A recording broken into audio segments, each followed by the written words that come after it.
Welcome to the Great Detectives of Old Time Radio. From Boise, Idaho, this is your host, Adam Graham. If you have a comment, email it to me, box13@greatdetectives.net.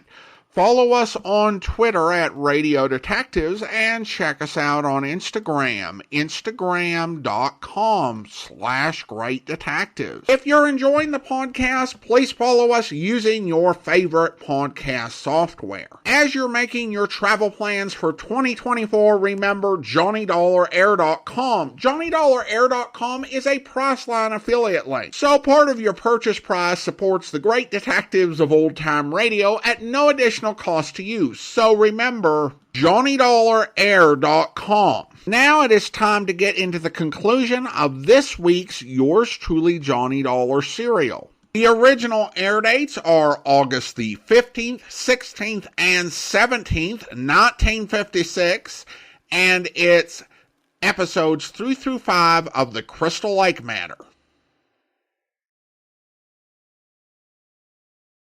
From Hollywood, it's time now for... Johnny Dollar. Hi, Johnny. This is Betty Norton. I've been trying to call you. I know I was out. I'm sorry. You keep pretty late hours. It's after midnight. Did I wake you up? No. Good. Why don't you come over? The moon's real nice tonight. The lake is luscious. I'll come over, Betty. But not to talk about the moon or the water. Oh? Got something else on your mind, maybe? Yeah. A little thing called murder.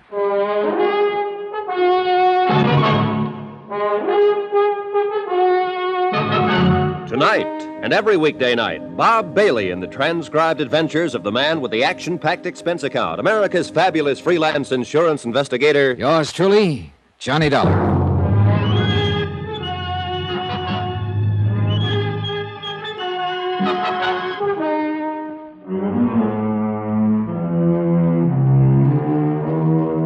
Expense account submitted by Special Investigator Johnny Dollar to Amalgamated Life Associates, Home Office, Hartford, Connecticut. Assignment, the Crystal Lake matter. Expense account continued. Item 6, $2. Tip to the Crystal Lake Hotel garage attendant for rousting him out of bed to get my car. I wanted very much to have another talk with Betty Norton, the wealthy, glamorous girl on the other side of the lake. She had told me she hadn't been with Edward Russell when he left the hotel bar the night he was murdered. But the bartender at the hotel swore that she and Russell had left together. If she'd lied about that, maybe she'd lied about a few other things. When I got to her lakeshore mansion, she had a few well-spaced dim lights burning, a dreamy-type record playing, and some drinks mixed. The whole bit. Here you are, Johnny. Bourbon, isn't it? Yeah. You've got a good memory, Betty. Sure. I always remember what's important. Or what you want to remember. Same thing. Is it? How about the things you don't want to remember? Meaning? A couple of questions I want to ask you. Oh, now don't start making with those dull questions again. Look, let's just have a drink. Last time I had to go swimming with you before you'd answer. This time it's got to be a drink, huh?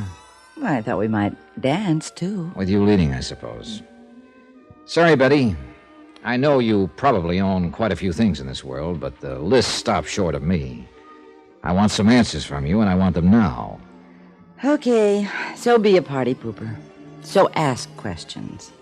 You told me you met Edward Russell in the hotel bar the night he was murdered. You had one drink with him and left. That's right. You lied, Betty. Who says so? The bartender at the hotel. My, and I've always tipped him so well, too. Look, baby, suppose we cut the comic routines, huh? All right, so I left the bar with Russell. Why did you lie about it to me this afternoon? It's very simple, Johnny.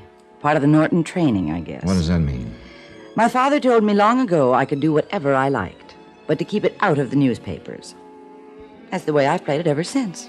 Well, go on. On that night you're talking about, Russell and the bartender got into a fight. I know. And that's why I lied to you. Believe me. I just didn't want to be mixed up in anything that could land in the papers. I see. What happened then? He and I went to a coffee shop to sober him up a little. You can check that. I will. Then what? He kept mumbling about somebody named Bill he was looking for. He say much about him? No, he wasn't making very much sense. And then Hiram came into the coffee shop. Who? Hiram, the old fellow who drives what passes for a taxi here at the lake. He told Russell somebody wanted to see him. Russell left with Hiram. And you didn't see Russell after that? No, I didn't. You don't look convinced, Johnny. I'm not. You lied once before, you could be lying again. Sorry. I told you I lied before, but this time it's the truth. Mm-hmm. Where can I get in touch with Hiram? His number's on the cover of the local directory. Local directory. This one over here? Yes. Okay. Johnny, at this time of night? Yes, at this time of night. He doesn't usually take calls after midnight.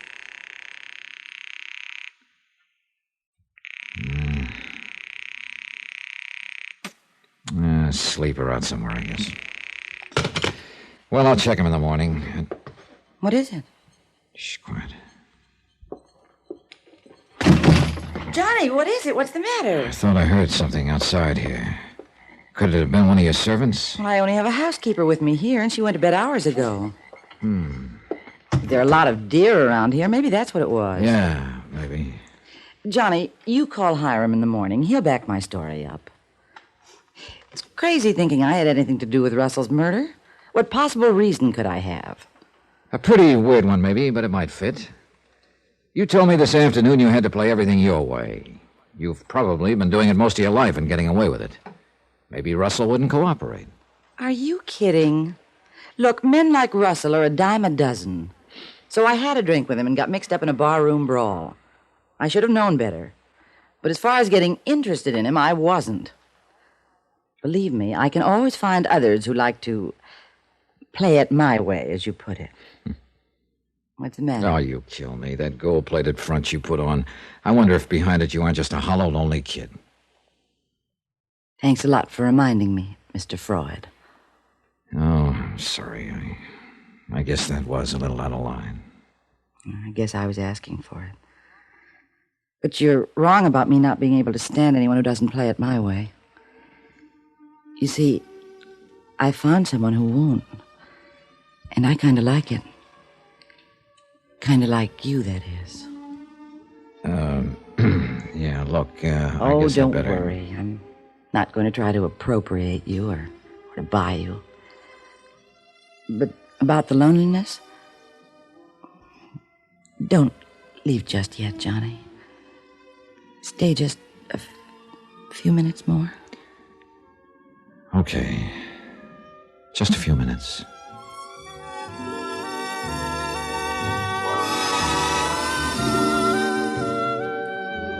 I guess I felt a little sorry for her in her loneliness. Or maybe it was... Well, anyway, I stayed a few minutes more. I think it was just a few minutes. My watch had stopped. First thing in the morning, I tried to get Hiram, the cab driver, on the phone again, but still no answer. I headed for Deputy Sheriff Ansel Garrett's office.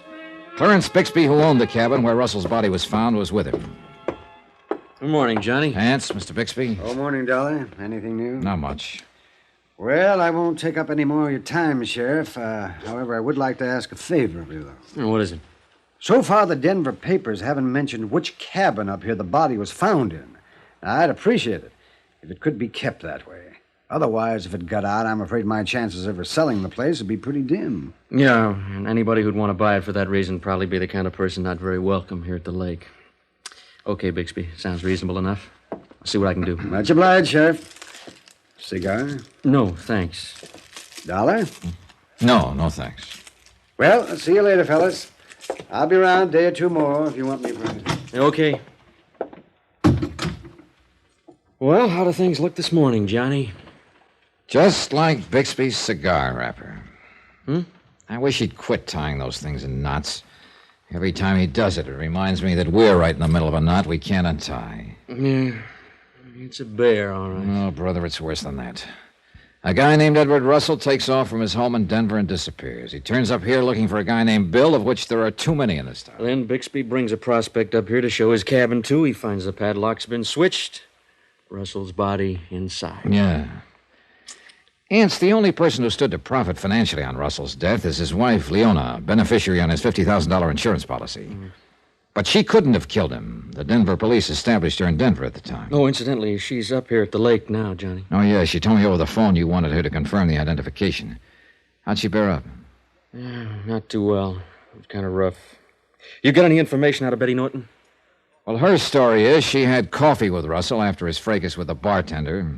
Hiram, the cab driver, came in and told Russell somebody was looking for him. Russell went away with Hiram. You checked with Hiram? I've been trying to get in touch with him on the phone. No answer. Yeah, he's on the go a lot. He keeps his cab behind the hotel garage. We can check there and leave a message for him. Yeah, okay. Yes. What about Bixby as a possibility? I thought of that too, Johnny. It'd take an awful lot of nerve to kill a guy and then arrange to discover the body in your own cabin, but it sure would be quite a cover. Yeah, but like you say, it'd take more nerve than most men have got. Besides, we run a check on Bixby, and we've turned up absolutely nothing to tie him into the deal at all. There's no evidence he'd ever known Russell. I know. Leona Russell can't remember her husband ever mentioning Bixby's name. Hey, wait a minute. How about Putnam? Well, the guy who wanted to buy Bixby's cabin? Yeah. The same thing could apply to him. He knew the cabin was empty. He could have planted Russell's body there and then arranged for Bixby to open the cabin. It could be, except how does he tie in? I don't know. He said he and his wife wanted to buy the cabin. Might be interesting to check with his wife and see what she says. Not a bad idea, Johnny. I'll put in a long-distance call to her. Don't count on much, though. At this point, Ansel, I'm counting on nothing. And I wasn't. I was getting nowhere trying to match a logical motive with any of the suspects. I decided I might as well continue checking guys named Bill around town and see if I could find the one Russell had been looking for. I went down to Bill's boathouse at the landing. Bill Jensen, who ran it, was a stocky, heavyset man in his late 20s. His face looked friendly enough. That is, if you weren't paying much attention to his eyes. They were about the coldest shade of blue I'd ever seen. What can I do for you, Mr. Dollar? Boat, maybe? A little information, maybe. What about? A man named Edward Russell. The guy who was murdered? What about him? Did he come around here to your boathouse? Not that I know of. Well, he was looking for a man named Bill, and I thought you might be the one. No, Aunt Scarrett was telling me about him, but I'm not the one he was looking for, sorry. Did you happen to see him around town anywhere? Russell? Nope. First time I saw him was his picture in the paper after the killing. I see. Hey, you got quite a lot of boats here, Jensen. Yeah, pretty big investment in them. You keep the ones here in the boathouse padlocked, I see. No, I have to. Used to get one stolen now and then. Say, you want to take one out in the lake now, Mr. Dollar? Not right now, Jensen. Maybe later. See you around. All of a sudden, I was real interested in Bill Jensen and his boathouse because some of the padlocks on the boats looked very much like the one that had been placed on Bixby's cabin door, the one he'd pried off when he discovered Russell's body. I wanted a closer look at those padlocks, but now wasn't the time. I went on back to the hotel to look for Hiram, but his taxi still wasn't there. So I left him a message to contact me as soon as possible. Then, after dark, I went back to the boathouse. There was nobody around. I slipped in the back and took a close look at the boat padlocks. Yeah, no doubt about it. They were the same kind as the one on Bixby's door. And one of them was missing. Yeah, Bill Jensen could be my boy. I hit the deck fast behind one of the boats and looked around me. It was a bad spot to be in. I was pinned against a wall. I edged toward the rear, then dove for the door of the tiny office. Then I realized my mistake. I'd figured that the office would have an outside door, but it didn't. I was trapped. Yeah, it looked like I'd just solved the murder. The hard way.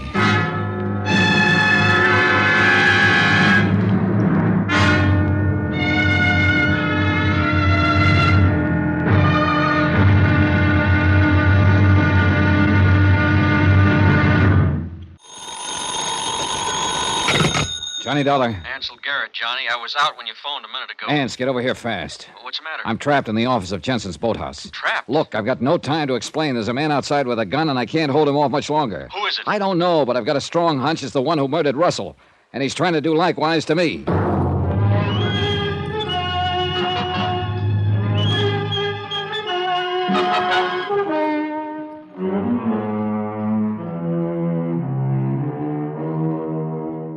Expense account submitted by Special Investigator Johnny Dollar to Amalgamated Life Associates, Home Office, Hartford, Connecticut.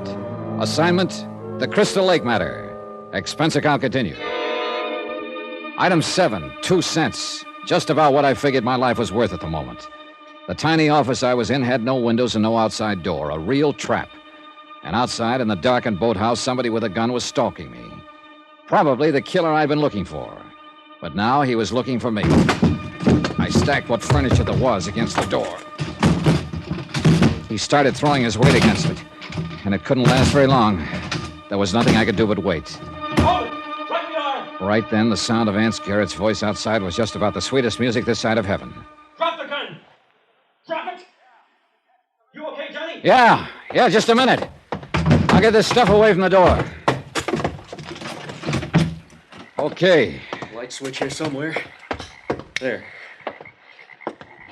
Well, Bill Jensen. So you're my boy, Jensen. What are you talking about? What are you doing here anyway, Dollar? Getting shot at by you, mostly. Look, this is my boathouse, remember? You got no business to come prowling around here. Now, simmer down, Bill. Simmer down. I thought he was a prowler, Ance. Oh, yeah, sure. You knew I was getting close to you, Jensen. You decided to put me out of the ball game, and you came pretty close, believe me. I tell you, I don't know what you're talking about. I figured it was somebody after my boats Expect again. me to buy a story now, like that? Just hold it a second, both of you. If I can get a word in edgewise around here, maybe we can straighten things out. They're pretty straight right now, as far as I can see. Maybe. Bill, you claim you figured Johnny was a prowler trying to steal something, huh? How would you figure it, Ance? I see somebody sneaking into the boathouse and catch a glimpse of somebody else hanging around outside. Wait a minute. Somebody else? Who? Man or woman? I couldn't tell. Whoever it was got out of sight mighty fast. Oh, sure. Pretty convenient story, Jensen. Somebody around here has been keeping an eye on me right from the start. But right now, it figures to be you. Look, Dollar, I'm... Hold it, Bill! A couple of Jensen's boats have turned up missing lately, Johnny. It's natural he might think that and something else has turned up missing here, too, Ance. What do you mean? That's why I came here to the boathouse tonight in the first place. When I was here this afternoon, I noticed that the padlocks on his boats were missing. One of them was missing. They looked an awful lot like the one that Russell's killer put on the cabin door when he planted the body there. A lock's a lock, Johnny. Yeah, but one of Jensen's is missing. Don't forget that. Oh? Here, come here. Take a look. Right there. Yeah. And so it is. How about it, Jensen? I didn't even know it was gone. How do I know what happened to it? Somebody stole it, probably the same guy who stole those boats last month. Look, if you're trying to involve me in Russell's murder, you're wasting your time. I didn't even know the guy, and you got nothing to tie me into it. No? Then you better listen to a few facts, Jensen. Edward Russell took off from his home in Denver and came up here to Crystal Lake looking for a guy named Bill, which just happens to be your name. Half a dozen other Bills in town, too, Dollar. Now, what does that prove? Russell's body was found in Bixby's vacant cabin when Bixby brought a prospect up to show him the place. Bixby's lock had been taken off the door and a new one put on. Your padlock, Jensen. I already told you somebody must have stolen it from Then me. I come around to your boathouse here to check on the locks, and you start throwing shots at me. You figure it out. You haven't got a case against me, and you know it, Dollar. Just the same, Jensen, you better come down to my office with us. I got a few more questions I want to ask you. And I'd like to check your gun against the slug that killed Russell. Go ahead. Check it. Sure, I'll come down with you, Ance. I want to get this straightened out, too. But let me tell you something, Dollar. Next time you come around my boathouse without a search warrant, I won't miss. We questioned Jensen for an hour, but he didn't change his story. He kept denying any connection with the murdered man, Edward Russell, or his wife, Leona. Afterward, Ance and I went into his office.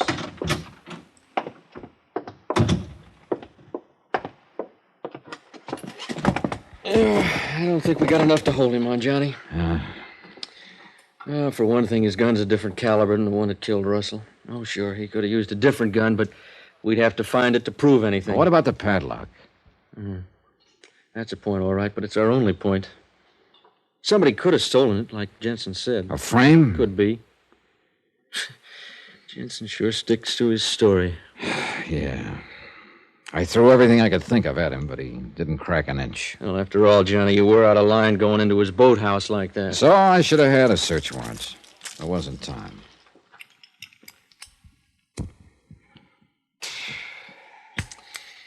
You know, you got quite a knack for stirring up trouble.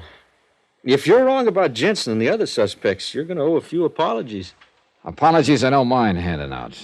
But Russell's killer I want. You think I don't?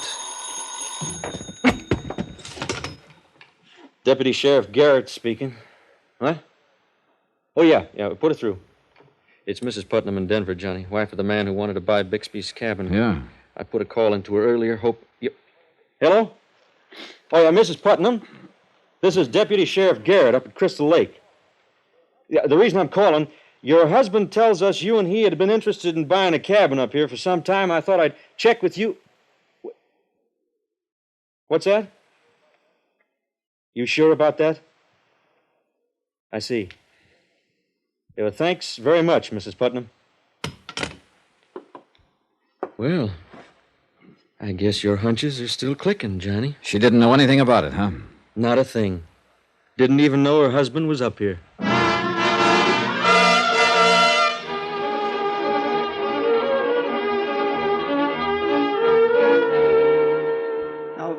Look, gentlemen, I've already told you all about it. I saw Bixby's ad in the paper about his cabin here being for sale. It sounded like just a thing that... That you and your wife had in mind, Mr. Putnam? Yes, exactly. So You can hold it right there, Putnam. You lied to us. I most certainly did not. Your wife doesn't seem to know anything about it. Oh, my wife? Good Lord. Is she up here? No, I talked to her on the phone. You didn't tell her about my wanting to buy the cabin? Yeah, Putnam, I did. You lied, Putnam. And there could be a pretty good reason for it. Look, You knew Bixby's cabin was empty.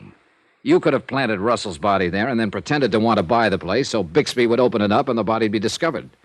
It'd make a pretty good cover for you. Oh, gentlemen, please. I'm in enough trouble as it is right now without you piling more on. I had nothing to do with Russell's murder. I didn't even know the man. What do you mean about being in trouble, then? Oh, with my wife. Look, it's probably hard for the two of you to understand.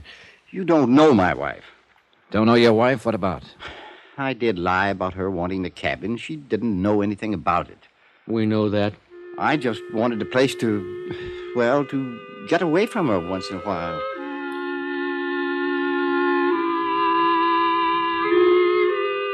Ance looked at me, and I looked at Ance. And I guess we both had the same idea. The idea that we'd run another in a long series of blanks. We heard Putnam out a long and familiar tale of woe. We could establish no connection between him and the dead man, so we finally left. We left him in the middle of a long sentence about what his wife said to him every time he got home from the office late. Ance and I went outside. The lake was silver in the moonlight, and a million stars were crowding the sky. A good night to be young. But at the moment, I was feeling 90 years old. Getting you down, Johnny? Yeah, right now I feel like an old beat-up merry-go-round. I've been going round and round, and my bearings are getting creaky. Yeah, the trouble is we've checked out just about everybody who could possibly be involved. It's motive that beats me, Ance. The only one we know of to gain by Russell's death is his wife, Leona, beneficiary of his $50,000 insurance policy. Yeah, but the Denver police established her in Denver at the time Russell was killed up here. Yeah, she couldn't have done it. We've got only one more lead as far as I can figure. The guy who drives the local taxi here at the lake. Hiram? Yeah. He keeps his car right over there in that shed. I know. That's why I was heading this way. Shed's empty, though. Benny Norton told me when she was with Russell the night he got killed, his Hiram came up and told Russell somebody was looking for him, drove him away.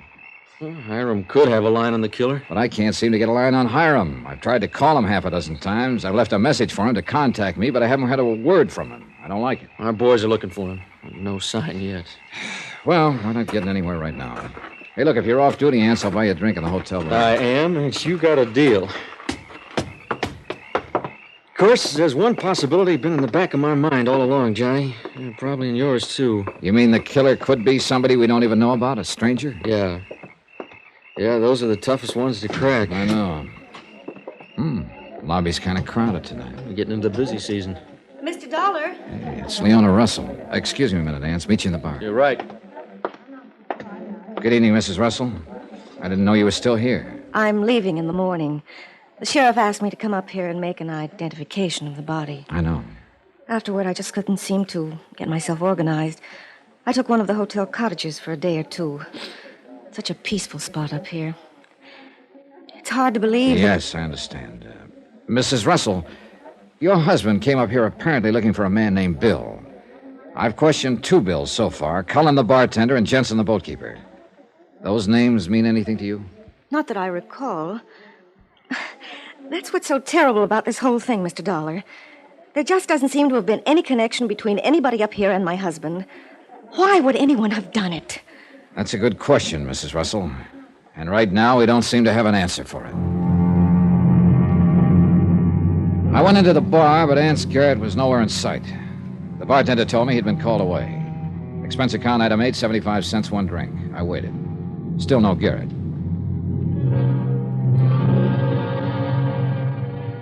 After a while, I went on in back of the hotel to check on Hiram's taxicab. Nothing. The message I'd left him was still there. I went back into the bar, but Ance didn't show up. Finally, I went up to my room.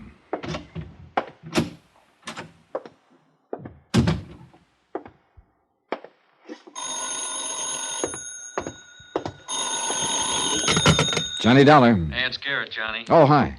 I tried to call you in the bar just now. They told me you'd gone to your room. I got tired waiting for you. Sorry, I got hauled away on official business. I'm calling from a gas station up near the 3-mile grade, 10 miles north of the lake. Trouble? Plenty. Johnny, seems like when you go looking for people, it always turns out to be bad luck. For them. What do you mean? You came up here to Crystal Lake looking for Edward Russell. He turned up dead. Now you've been looking for Hiram, the taxi driver. Don't tell me. Afraid so. We just fished his body out of a ravine.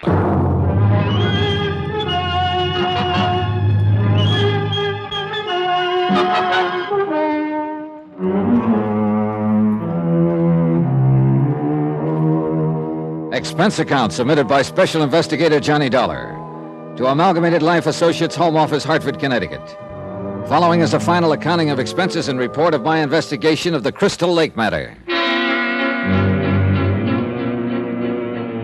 Item 9, $1. Tip to the garage man to get my car out in a hurry. I drove up to the 3-mile grade. Deputy Sheriff Ansel Garrett was waiting for me beside the highway and led the way down the ravine. Watch the footing, Johnny. It's pretty tricky. Yeah. Who discovered Hiram's body? One of my boys patrolling the highway. He spotted a glint of metal down here in the moonlight. Yeah, here we are. Yeah. Oh, brother. Taxi cab and all, huh? What a wreck. Yeah, he crashed the guardrail and came down the slope. I doubt if it was an accident, Ance. When a guy's got a bullet hole in his forehead, it's no accident, Johnny. Looks like the same person who killed Russell killed Hiram to shut his mouth. I guess that's about the size of it. Hiram's murder opens up another keg of nails, Ance. How so? Well, Betty's story is that the last she saw of Russell the night he was murdered was when he drove away in Hiram's taxi. But that story depended on Hiram for confirmation. You'll never be able to confirm it now. Well, earlier tonight you were beat because you were fresh out of suspects, Johnny. Now you got a real live one again. Maybe. But trying to find a motive to fit Betty Norton is a blind alley. The only one who could benefit financially from Russell's death is his wife, Leona, and she was in Denver at the time. I still think Russell's murder ties in with the fact that he came up here looking for somebody named Bill, and apparently had it in for him. It could be. Trouble is, Johnny, we got too many guys by that name at Crystal Lake. Bill Cullen, the hotel bartender, Bill Jensen at the boathouse. Both of them are still possibilities, Ance. The bartender had a fight with Russell on the night of the murder, and it was one of Bill Jensen's padlocks on the cabin where the body was found. Yeah, it's true enough. Whoever killed Russell and hid his body in Bixby's vacant cabin didn't know that Bixby was planning on selling the place and would bring somebody up to show it and discover the body. Sounds real convincing, Johnny. Now all you have to do is figure out somebody's name for the whoever and a good motive, and you're all set. Oh, yeah, sure. Real simple. You know, one thing that's been bothering me from the start, though. Why did the killer plant Russell's body in a cabin? With all the wide open spaces around here, why a cabin? Yeah, he could have figured dogs or animals would uncover the body if it was outside somewhere. How about the lake? Bodies have a way of coming to the surface. Yeah, I guess you're right. If we could only have gotten to Hiram before this...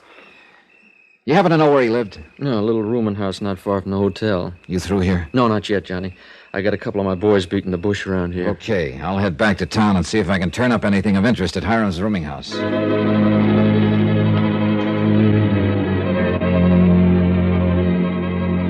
On the way back to the village, I stopped at Betty Norton's Lakeshore mansion, but she wasn't at home. Her housekeeper told me she'd gone to Denver for a couple of days. On hearing that, my interest in her as a suspect shot up again.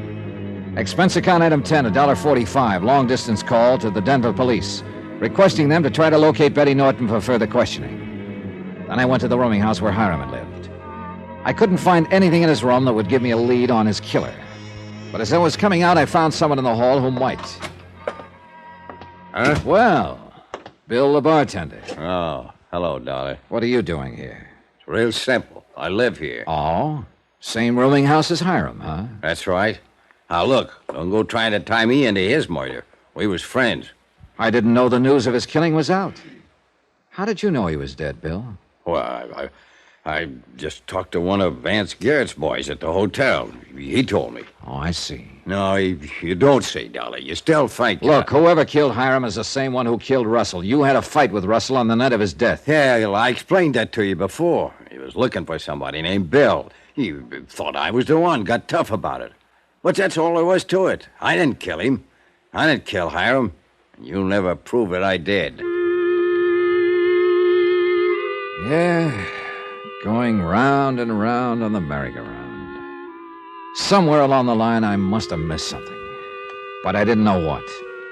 I decided to go back and start from the beginning. In this case, Bixby's cabin, where Russell's body was discovered. I found Bixby in the hotel bar. Hi, Dollar. Care for a drink? No thanks, Bixby. Well, I got a little good news earlier this evening. Sheriff Garrett told me he was through checking over my cabin so I can get it cleaned up and repainted now. You gonna advertise it again? Yeah, I'm not too optimistic about my chances of selling it, though. Even though the location of it's been kept out of the papers, everybody at Crystal Lake here knows about it. You never found out who put that new padlock on the door, huh? Oh, the lock came from Jensen's boathouse. But we haven't been able to tie in Bill Jensen with any of the rest of it. Look, Bixby, you mind if I take another look around your cabin? Not at all, Dolly. You want me to go with you? No, that won't be necessary. Okay. Here's the key. Help yourself. It was my last chance. Maybe there was something in the cabin that neither Ansel Garrett nor I had noticed before. Something, anything that would give me a lead. I spent an hour going through it inch by inch, and I drew a great big blank. Everything was in place. Nothing had been touched. Even my cigarette butt on the front porch and Bixby's cigar wrapper twisted in a knot where we'd sat and talked after he'd reenacted the discovery of Russell's body. Inside, only marks on the floor where Ansel Garrett's boys had measured the distance of the body from the door, stuff like that. But as far as anything that would give me a fresh lead, there was nothing. Nothing at all. I was licked and I knew it.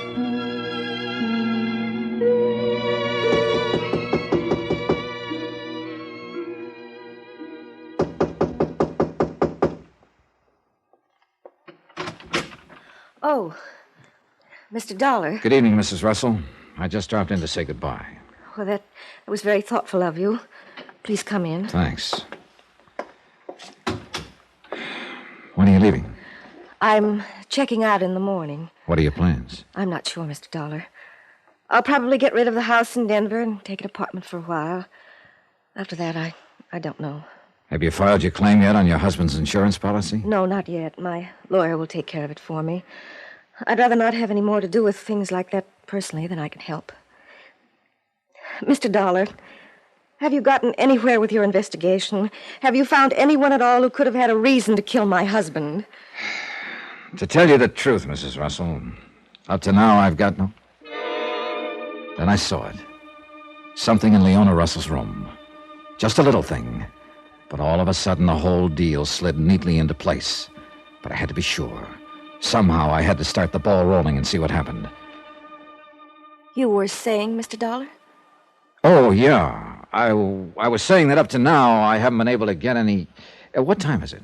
Well, 9:45. Oh, I gotta make a phone call. Mind if I use your phone? Well, no, not at all. I was supposed to call Deputy Sheriff Garrett to check on a new lead. And if it's panned out, looks like we're in.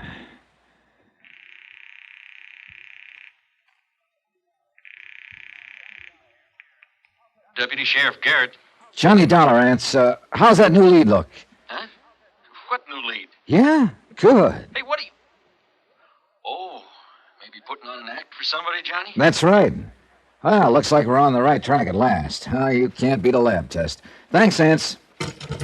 Something new has developed, Mr. Dollar? Yeah. Looks like we're finally closing in on the right man, Mrs. Russell. I gotta run now. I've got a date with the sheriff. But I'll keep you posted. I went outside her hotel cottage and waited. I could hear her on the phone. In a moment, she came out. Started along the trail near the lakeshore. I followed. I was sure I was finally getting close to Russell's killer. But then a gun barrel on my back told me I'd gotten a little too close. Hold it, Dollar. Well, Mr. Bixby. Surprised? As a matter of fact, no. Bill? Is that you, Bill? Dollar. Hello, Leona. Leona, you stupid little... Falling for a gag like Dollar just pulled on you. But I had to talk to you, to warn you. Looks like you're a little stupid, too, Bixby. Huh? You have a habit of tying cigar wrappers into knots. I just spotted one of them in Leona's cottage. I told you I should never come to your cottage, Leona. You insisted. I had to see you, Bill. Yeah, Bill. That's what threw me about you, Bixby. Clarence Bixby, but a middle name of William, huh? Wilfred, if it'll do you any good now. It was you and Leona right from the start. Her husband found out about it, but all he had to go on was the name Bill. Somehow he got a lead that brought him up here to Crystal Lake. Of course, I arranged for him to get the lead. Yeah. You wanted to be easy to find. You had Hiram, the taxi driver, decoy Russell to you, then killed Hiram to shut his mouth. Bill, get rid of him. Then you killed Russell in your own cabin and left his body. I had to. The people in the next cabin moved in that night. I was afraid they'd see me if I moved the body. So you played it smart. You stole a padlock from Bill Jensen to throw suspicion on him. Then you advertised your cabin and discovered the body when a prospect wanted to see the place. A pretty neat cover, Bixby. You had a lot of nerve. I still have, Dollar. Enough to do what has to be done now. And sweet little Leona Russell, the poor, grieving wife, in it with you right from the start. Hurry up and do it, Bill. Then you and I can get... Oh, no, that's where you're wrong, Leona. It's not going to be you and I anymore. Bill, you can't say that. You engineered the whole deal right from the start, and I'm sick of it. I'm getting out. You can't get out, Bill. You hear me? You can't. You're in this as deep as I am, and you... yes. I can get out all right, Leona. I know one good way. Oh, yes, I've used it before, and it works. Here's for you, baby. Bill, no! Bill! He swung the gun toward her. I drove at him, but too late. Oh, God! I hit him twice in the face and he went down. I've been over Leona, but she was gone. She must have been dead when she hit the ground.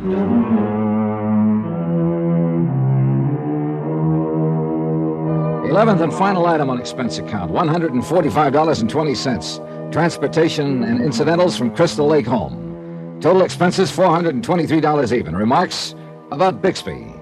In jail awaiting trial on 3 counts of murder. Edward Russell, Hiram, Leona Russell.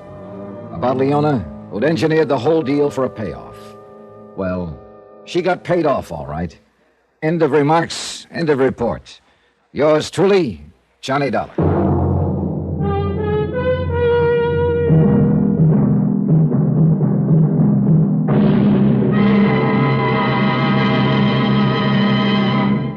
Now, here's our star to tell you about next week's story. Next week, beginning on Friday night, because I'm sure you'll want to listen to the Republican convention Monday, Tuesday, Wednesday, and Thursday of next week, a simple string of beads, and each bead on it, a motive for murder. Join us, won't you? Yours truly, Johnny Dollar.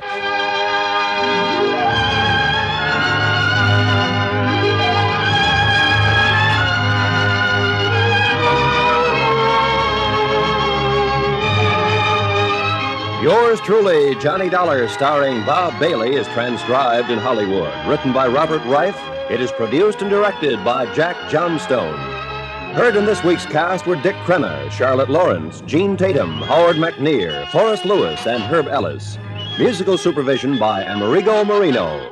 Remember, next week's story will start on Friday night because of the Republican convention on Monday, Tuesday, Wednesday, and Thursday. So join us Friday, a week from tonight, same time and station, for another exciting story of yours truly, Johnny Dollar. Roy Rowan speaking.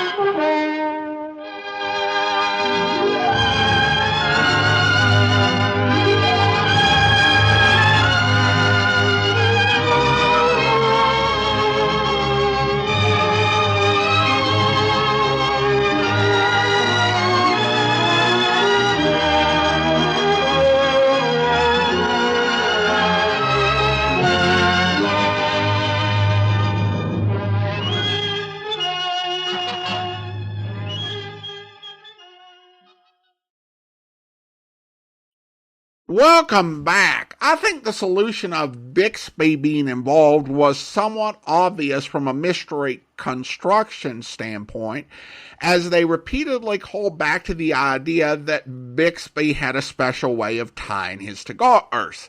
And that would be a weird thing for a show to obsess about if it had nothing to do with anything. Ideally, there'd be some counter clue to be a red herring so that we wouldn't guess it, but they didn't include that for some reason. Still, the final piece was missing, and the series serves as a warning that going off half-cocked punching every guy named Bill is a bit of a fool's errand. While the most common Bill is the first name Williams, there are a lot of folks named Bill, particularly in that generation, where there are some names where I read the full name and I'm like, okay, how did you get Bill out of that? Now, Richard Crenna is credited, and old-time radio fans who are listeners to, just the main body of popular stuff will no doubt consider Richard Crenna as associated with Walter Denton on Our Miss Brooks. And so it's a bit of a treat to hear him in his natural voice, the way it sounded in 1956. And I guess Rambo fans can also more easily project him forward a couple decades for his role in the Rambo films. The ending announcement gives a bit more insight into the culture of the time, with the idea that not only was the show going to be off for the Republican convention, but it was thought that listeners would no doubt tune into it. The idea was, of course, not partisan, but it was the practice of many Americans, regardless of political party, to watch the party's conventions. To people in my generation, and maybe a bit younger, this probably seems a bit odd. But conventions back during this time could be quite exciting and dramatic affairs. Party nominees were not necessarily known, with most delegates going to the convention free to vote for whoever they would. And the party leaders' battle over policy issues and national tickets could actually be worked out on live television or radio for all the country to experience. With most scripted TV and radio programs on summer break, the conventions could offer a certain flair of entertainment value. With the shift to presidential primaries and caucuses choosing delegates who are pledged to support a particular candidate, and the nominees being known well in advance, the convention began to diminish in importance. Today, I think it's fair to say that because the nominee is usually known well in advance of the conventions, there's little drama at the primetime public portions of the convention, which serve as a sort of coronation or infomercial for the pre-selected national ticket. Whether this is a good thing or not is a matter for debate, but it does explain why our view of these events is very different in 2024 than it was in 1956. Now, for our purpose, I should say that the 1956 Republican Convention would necessitate one of only two Johnny Dollar serials not to be a five-parter, and so next week will be slightly different, but only slightly, as we'll have a 6-part story, and we'll essentially do 3 parts on Tuesday and 3 parts on Friday. So that'll be the main difference. Now it's time to turn to listener comments and feedback. And we start over on YouTube. And the Ronser writes regarding the Nick Shern matter, love this show. And then we also have some comments on our listener survey. Lisa, writing in Hilton Head Island, South Carolina, writes, I listen every night. It's my way of shutting off the crazy world that we're living through. And Matt says, it's my go-to podcast. And Timothy says, I love the old-time radio shows. It's like someone is reading me a bedtime story. Well, thanks so much, Timothy. And thanks so much. Appreciate you all completing the listener survey. And now it's time to thank our Patreon supporter of the day.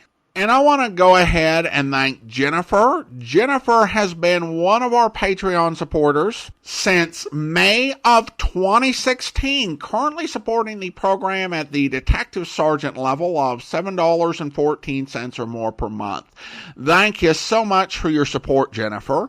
And that will do it for today. If you're enjoying the podcast, please follow us using your favorite podcast software. And be sure to rate and review the podcast wherever you download it from. We will be back on Tuesday with another Yours Truly Johnny Dollar serial, but join us back here tomorrow for Dragnet, where... Ambulance on the way, George? Can't use it. They're both dead, wife and husband. Did you call the crime lab? They're on the way. Okay, we better take a look at that back room. Right.